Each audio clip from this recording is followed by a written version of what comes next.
আগরতলায় উন্নয়নের নতুন দিগন্ত উন্মোচন, একাধিক আধুনিক প্রকল্পের উদ্বোধন করলেন মুখ্যমন্ত্রী মানিক সাহা।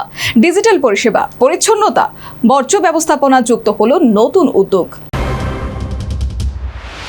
আগরতলা পৌর নিগমের উদ্যোগে বৃহস্পতিবার শহরে নাগরিক পরিষেবা আরও আধুনিক এবং গতিশীল করতে একাধিক উন্নয়নমূলক প্রকল্পের উদ্বোধন করা হয়েছে। উদ্বোধন করেন মুখ্যমন্ত্রী মানিক সাহা। উপস্থিত ছিলেন mayor Dipak Majumdar, deputy mayor Monika Das Dutta সহ পৌর নিগমের জনপ্রতিনিধি এবং আধিকারিকরা। মুখ্যমন্ত্রী ডিজিটাল রিমোটের মাধ্যমে সবুজ সেনা, অমর আগরতলা অ্যাপ, বর্ষামুক্ত ত্রিপুরা কর্মসূচির আনুষ্ঠানিক সূচনা করেন। পাশাপাশি 51টি মিনি যানবাহনের ফ্ল্যাগ অফ করেন এবং চান্দিনামুড়া ওয়েস্ট ট্রান্সফার স্টেশনের উদ্বোধন করেন। এর ফলে শহরের বর্জ্য সংগ্রহ, পরিবহন, পরিচ্ছন্নতা এবং মশা নিয়ন্ত্রণ ব্যবস্থা আরও গতি আসবে বলে আশা প্রকাশ করা হয়েছে। উদ্বোধনী অনুষ্ঠানে মুখ্যমন্ত্রী মানিক সাহা বলেন, আগরতলাকে আধুনিক, পরিচ্ছন্ন এবং প্রযুক্তি নির্ভর শহর হিসেবে গড়ে তোলাই আমাদের লক্ষ্য। ডিজিটাল উদ্যোগের মাধ্যমে নাগরিক পরিষেবা আরও স্বচ্ছ, দ্রুত ও সহজলভ্য হবে। একই সাথে রাজ্য সরকারের বিভিন্ন উন্নয়নমূলক কাজের বিস্তারিত তুলে ধরলেন মুখ্যমন্ত্রী। পাশাপাশি বাম জমানারও তিনি সমালোচনা করেন। উত্তর পূর্বাঞ্চলের মধ্যে আগরতলাকে সম্ভাবনাময় শহর বলে উল্লেখ করে মুখ্যমন্ত্রীর জীবনযাত্রার মান উন্নয়নে সরকার ধারাবাহিকভাবে কাজ করে যাচ্ছে বলে তিনি জানান। শুধু তাই নয়, গ্রাম থেকে শহর রাজ্য সরকারের উন্নয়নের মূল ভিত্তি বলেই তিনি জানিয়েছেন। এর জন্য যখন গ্রাম বিষয়ে আমরা আলোচনা করি, গ্রামের কথা বলি, কিন্তু শহর থেকে গ্রাম এবং আমাদের যে মডার্ন গ্রাম, আধুনিক গ্রাম এবং আধুনিক শহর, এইগুলো হচ্ছে আমাদের রাজ্যের উন্নয়নের আসল ভিত্তি।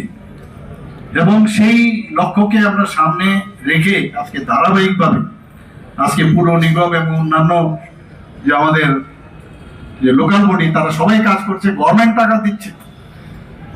আমরা জানি যে যতক্ষণ ধরে গভর্নমেন্টের, কারণ এটা মুম্বাইয়ের মতো জায়গা না। মুম্বাইয়ে যে ওনাদের যে ইনকাম বা বড় বড় শহরের বেঙ্গালুরের যে ইনকাম, সেখানকার যে পুর নিগম আছে, আমাদের ত্রিপুরাতে সেরকম ইনকাম নেই। ট্যাক্সও বেশি বাড়ানো যাবে না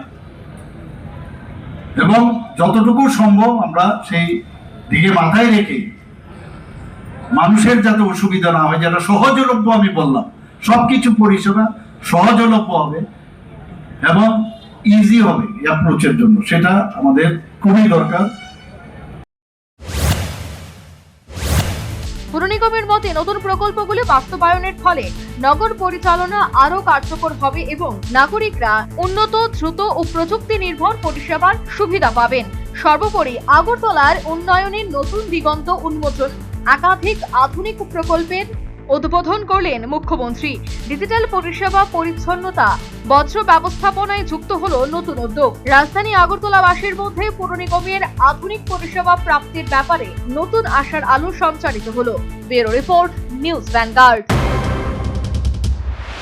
इस रथ यात्रा के पावन अवसर पर स्वर्ण कमल ज्वेलर्स लेकर आया है स्वर्ण वर्षा। 1 जुलाई से 25 जुलाई तक अपना पुराना गोल्ड उसकी प्योरिटी के हिसाब से कंप्लीट वैल्यू पर एक्सचेंज कीजिए। पाइए गोल्ड ज्वेलरी के मेकिंग चार्ज पर 30% ऑफ और डायमंड ज्वेलरी के मेकिंग चार्ज पर 100% ऑफ। हर परचेज पर अशोर्ड गिफ्ट्स भी, और सिर्फ बिल अमाउंट का 25% पे करके अपना गोल्ड रेट आज ही बुक कीजिए। तो इस रथ यात्रा खुशियों के साथ बचतों की भी हो। स्वर्ण वर्षा, स्वर्ण कमल ज्वेलर्स, विश्वास, गुणवत्ता और बेहतरीन डिजाइन का नाम। Terms and conditions apply.